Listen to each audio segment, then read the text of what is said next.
High, recently আমার সাথে একটা ঘটনা ঘটেছে যেটা আমি শেয়ার করছি একটু বাদে। তার আগে আমি একটা ছোট্ট কথা বলতে চাই, সেটা হচ্ছে আমি স্ট্রেট, কিন্তু আমাকে মেয়েরা খুব অ্যাট্রাক্ট করে, যাদের পার্সোনালিটি, ড্রেসিং সেন্স, যাকে এক কথায় বলে বিউটি উইথ ব্রেনস। তো এটা এই জিনিসটা আমাকে খুব অ্যাট্রাক্ট করে।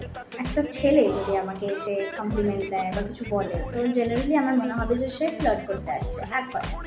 কিন্তু সেই তুলনায় যদি একটা মেয়ে এসে আমাকে কিছু বলে, তো সেটা ওভারওয়েলমিং। যেদিন আমার সাথে ইনসিডেন্টটা ঘটে সেদিন আমি শাড়ি পরেছিলাম, আমার কাজের জায়গায় যাচ্ছিলাম, তো রাস্তায় ওই মেয়েটি ক্রস করেছে তারপর আমাকে পিছন থেকে ডেকেছে।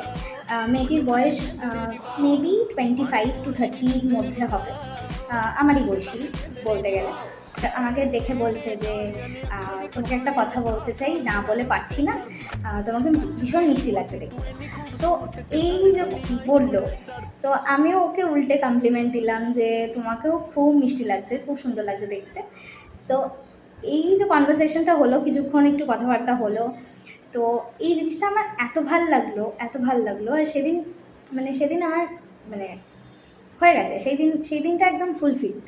জানি না মেয়েটার নাম কি, মেয়েটার ধাম কি, কিছুই জানি না, বাট খুব ভালো লেগেছিলো। Thank you so much. আবার বলছি, সত্যি আমার খুব ভালো লেগেছিলো সেদিন।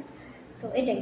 আর যদি তোমাদের সাথে এরকম কিছু ইনসিডেন্ট ঘটে থাকে বা এরকম কিছু ফিল করে থাকো তোমরা কখনো আমার মতো, তাহলে কমেন্টসে লিখতে পারো তোমাদের স্টোরি, আমিও পড়ে একটু দেখবো। So yeah, by.